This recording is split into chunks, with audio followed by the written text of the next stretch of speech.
final of the Chess24 Banter Blitz Cup took place the other evening. The 16-year-old Iranian emigre Alireza Firouzja against Magnus Carlsen, the world champion. Well, what a showdown this was. So they had contested a bullet match just last week where Alireza came out as the victor. So Magnus knew that he was in for a tough one, and so it proved. 16-game match, 3 minutes on the clock for each player per game. No increment, very important, so speed vital. And after 15 games, the score was tied at 7.5 all. This was the deciding game.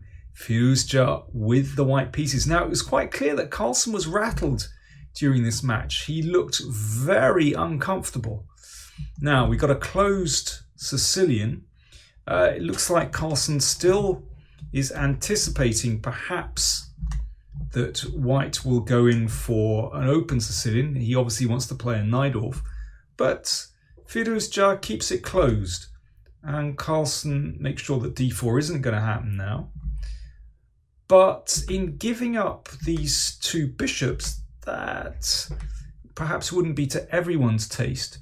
The point is that black has some greater control over d4 once that knight is knocked out of the way. And also with this fianchetto, you can see there's greater control over these squares. Now, a slightly unusual move from Firouzja now. He plays the knight back to e2, which looks very odd, putting the queen, well, making the queen look rather awkward. Standard move here would be to play the queen back to d1 and then d3, etc. So knight e2 is already very unusual and looks strange to me. But he has a clear idea in mind. He wants to go for d4. So Carlsen prevents that with knight d7. You can see more pieces trained on d4. Firouzja still wants to go for d4. Now, in an earlier game in the match, Firouzja had tried knight e5 here and c4, which didn't really work out that well, although the game was drawn. This time Carlsen goes for queen b6, putting more pressure, or at least more force is applied to that d4 square, preventing d4.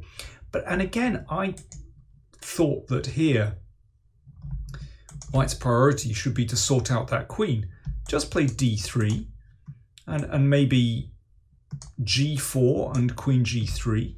And then also, if white doesn't play with d4, then actually makes the queen on b6 look very oddly placed. But queen e3 looked like a very strange move to me, because it means that even when the d-pawn moves, the bishop will be blocked in. And again, d3 is possible, and then f4 and queen f2, just kind of rearranging. But no, Firouzja executes this plan of just going for d4. I was really surprised about this, because it makes sense of black's pieces. This bishop now is really doing something here. The c file opens. Also, you know, for the moment, white certainly can't challenge there. But so a very bold and I think brave decision from Firouzja. But it gives black something to do. So rook b1, perhaps anticipating at some moment that this bishop will move. Perhaps he'll be able to play b4. Rook c7 from Carlsen. Now, just when I was thinking, well, this looks like a slightly uncomfortable position for black, because that very oddly placed queen, because you don't really want to play d5, which would force an exchange of queens, because then that bishop would be great, the knights would find squares. After this move, I thought, okay, Firouzja is fighting back here. The idea is not to go for some kind of attack on the king side. The idea is to play the bishop to h3, and that is actually a very uncomfortable move for black to face. That bishop cutting down the board. Now, h5, h6 could still happen. So that was closed off. There's more to this move than just preventing white from playing h5. It's about taking control over this square as well. And a knight may land there in future.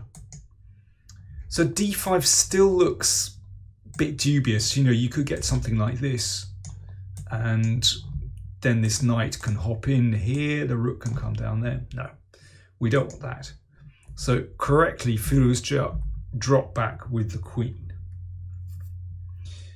And here is a moment where there's a potential tactic in the air.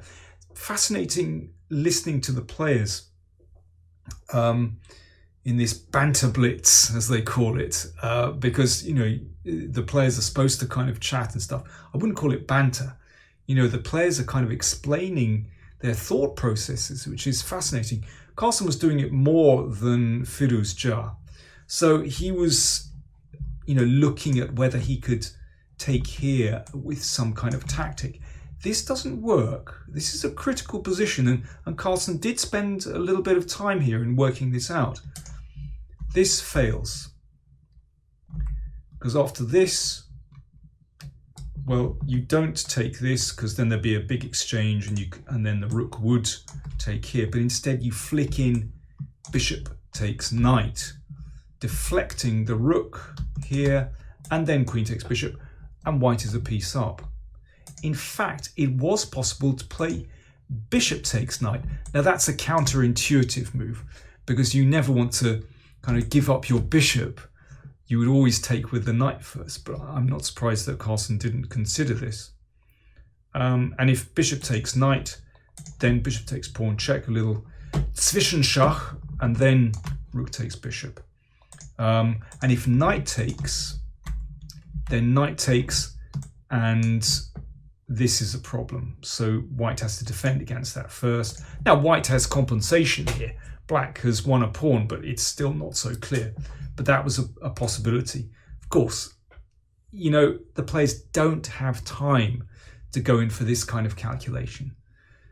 They have to make a move quickly, and e6, of course, is a decent move to shut off this bishop here. But now things are not so clear, and white certainly has something in this position.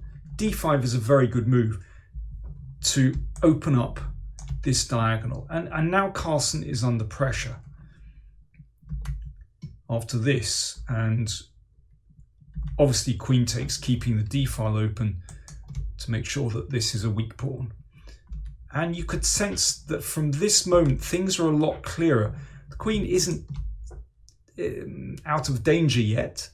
You know, it can still be hit like this. This is the game continuation. But it feels as though white has kind of sorted his pieces out to some extent, and there is going to be pressure here, and that bishop is the really important piece in the position. Carlsen exchanged. Now, probably with best play here, black shouldn't be worse after this move. But I think this isn't basically an easier position for white to play than black because of those bishops, because there is pressure here. But that should give black enough play. Carlsen played rook e8, so moving the rook away from that bishop, which is very understandable. You know, normally you don't want to self-pin, and you just want to put that rook on an active square. But Firouzja starts to take control now. And bishop d4, excellent move. The idea is, if knight takes pawn, knight d5 is a very uncomfortable move for black to meet. You can see the rook is hit, and if it comes forward, then bishop d7 wins material. So after this move, there are problems for black, because suddenly there's a threat to take here and play the knight into d5. And you can see that white has coordinated the position, and this is uncomfortable for black now. Knight g4 played, just closing out that bishop for the moment, but knight d5 is a very attractive move to make. And f3, now black's pieces have to fall back and white is in control. Of course, in Blitz chess, having a clear plan and a clear strategy that you can execute quickly and easily is all important. It puts the pressure on your opponent, means that you're not losing any time at all. And here, this is already very, very difficult for black.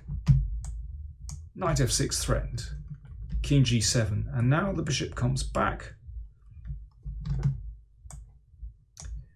Puts a bit of pressure here, but also starts a very nice regrouping.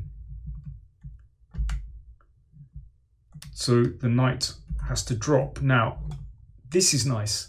How many people would exchange here? Just kind of, it's kind of an impulse move, but no, excellent move from Firouzja. Drop the knight. And actually, that leaves this knight looking really stupid, and it prepares to expel the knight from e5 because it starts to cover this square. He's not going to do it yet, only when the time is right. Carlsen rushes the king over to protect the d-pawn, that isolated pawn. Bishop e2, very nice. And now we're getting ready to play f4. First of all, a couple of preparatory moves. Remember, this is Blitz. You can let your opponent stew for a little bit here. Black really can't do very much at all.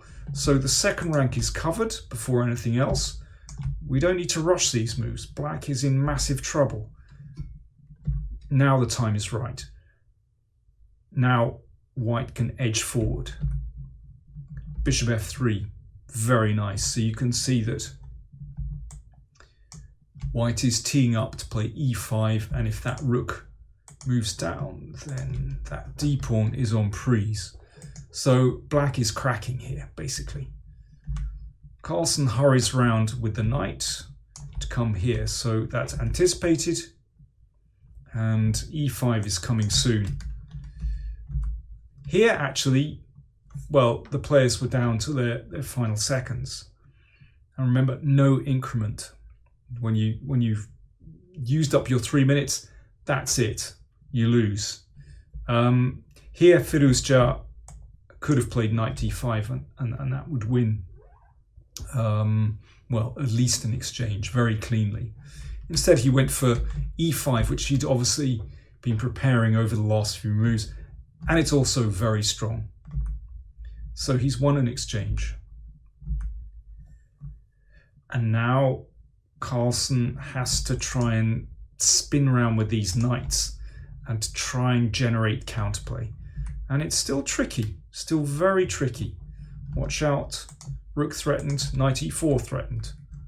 So rook d4 covers. And yeah, before white can consolidate with moves like king f3 to cover e4, Carlsen decides, right, I'm going to take a pawn. I should say that Carlsen was down on time. He had less time than Firouzja from memory. But they were both having to play instantly at this moment.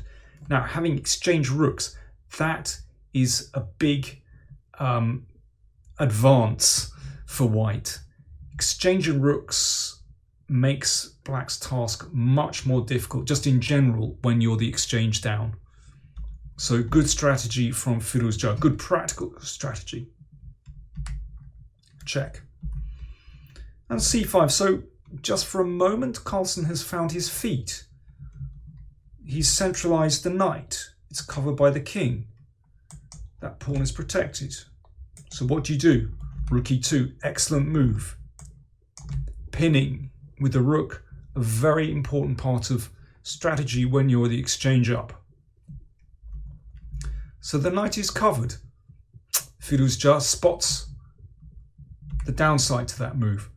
The knight spins round to attack g6. Carlsen covers and exchanges. and moves the king in. So they look quite impressive, but now the g file is opened. Rook g2. So very clear plan. We're going to take this. So Carlsen desperately needs counterplay, knight c3. And now here's funny thing, Firouzja has mate in 1 with rook d2. Who cares? He took on g6. This is what he's been planning for the last few moves, and it's Blitz. He has no time to think. You carry on with your plan, and he knows that this is a winning plan as well. Irrespective of what's happening on the clock, White is winning this position, but in fact, Firouzja was ahead on time. So he can play these moves instantly. You take the pawn, let's give a check, let's push the king to a worse square, and then you push. Winning position. Black can't stop this. Knight d4 check from Carlsen. One last try, trying to bring the knight back. Hopeless. Instantly Firouzja took, because he can see that the king is on that sensitive diagonal. The pawn rushes home, and that's a check. So c2, pawn queens with check, it's game over. Carlsen played out the last moves. This is how the game ended. A check here. The king moves in for the kill, and Carlsen allowed a mate in 1, but of course the position was hopeless. Fantastic win from Firouzja. What I find impressive, not just about this game, but in fact both players play in the entire match, was how few blunders they made. Now, it looked to me like Carlsen was making more tactical errors than Firouzja. Firouzja was really impressive in that respect. He saw tactics so quickly. But look at this game. Okay, they've played 65 moves. How many tactical blunders were made in this game? Very few, actually. There was a mate in 1 that was missed. Oh, who cares? By that stage, he was simply winning and having to make his moves instantly. But yeah, both players, this was actually a strategic game. Very, very impressive. So, how significant is this match? Well, Carlsen was clearly rattled. He looked very uncomfortable. But we have to remember, this is only a Blitz match. This is not classical chess. Firouzja, impressive though he is, has yet to prove himself in classical chess. Remember, in the Tata Steel tournament, he lost against Carlsen, Caruana, and Anand. So he's still got a very long way to go, but he's improving all the time. And these Blitz matches show what incredible raw talent he has. Now, if he can apply that to classical chess, wow. Let's see, it's early days still. After the match, Carlsen said, I've got to give full credit. He is amazingly strong. So the world champion is impressed. Very interesting. Firouzja was asked, well, is this the current crisis, the lockdown, is that affecting you? You know, are you changing things?